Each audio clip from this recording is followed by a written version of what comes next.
So today we are going to look at 1 Samuel chapter 18. So we indeed saw in 16th chapter the David who is very, very faithful.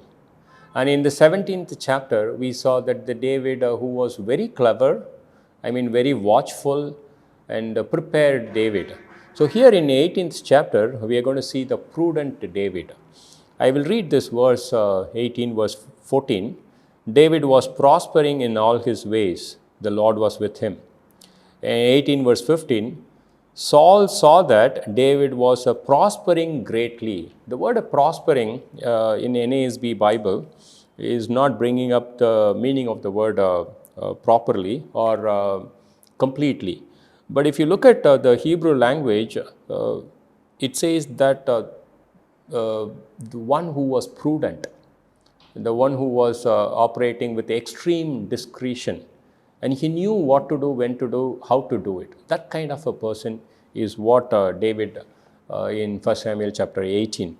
Let me show you how he behaved himself in some situations. Number one, 18th chapter, in the first few verses, Jonathan is making a covenant. Just think about it. Saul's son Jonathan is making a covenant with David, and he gives his arms to David. Would that not be an opportune time to kind of like take the throne? No. What a temptation. When the king's son is on your side, you can easily take the throne. But David was prudent. The second one is 18 verse 7.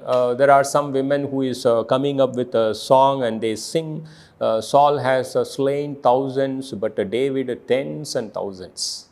Right? What a temptation to promote myself based on this particular song that was sung by these women. Right? I killed 10,000, but whereas Saul only 1,000. He never fell for that temptation. And the next one is 18 verse 11. Here Saul is wanting to kill David with a spear, and David escapes. Again, you see the prudent David. And 18 verse 17, Saul is scheming David, sends war against the Philistines so that he would be killed by the Philistines. Again, David is very, very prudent. And 18 verse 20, Michal, the daughter of Saul, fell in love with David. That is another opportunity. So in the midst of all these temptations, David behaved himself properly. David thought with the Lord. And then finally, 18 verse 23, the servants of Saul comes and says that, oh, you are going to become the son-in-law of the king. Right? He was not excited. He was not losing his temper. Immediately he says that, I am a poor man. I am a man who is lightly esteemed. And it's a big thing for me to become the son-in-law. Right? So in the midst of 6 or 7 things that I have mentioned, here stands this verse, So 18 verse 14, David was prospering in all his ways. So many tempting situations in the midst of which David was thinking with God.